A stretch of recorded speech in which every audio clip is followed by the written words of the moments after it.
Qui gagne la guerre contre l'Iran? Même les meilleurs experts américains n'ont pas de réponse. 28 février 2026, 900 frappes en 12 heures. Natanz, Fordo, Ispahan, les installations nucléaires visées par des bunker busters. Des centres de commandement à Téhéran. Le guide suprême Ali Khamenei, tué dès le premier jour. 17 juin, un accord de paix est signé à Versailles. Le 8 juillet, il s'effondre, les combats reprennent.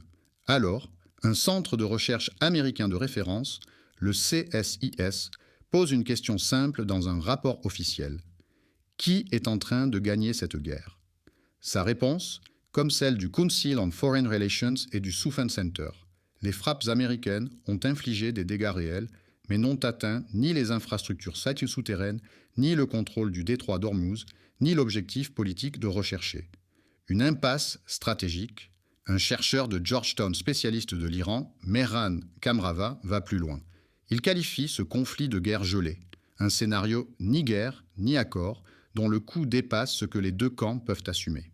Le Southern Center estime que Téhéran, malgré ses pertes militaires, ressort de ce conflit dans une position plus forte. L'Iran a démontré qu'il peut fermer le détroit d'Ormuz à volonté. Le vrai perdant, selon ce même centre, n'est peut-être pas l'Iran. C'est la crédibilité de la garantie de sécurité américaine dans le Golfe, un accord vieux de 30 ans, rompu à découvert devant ses propres alliés. Pendant ce temps, la Chine avance.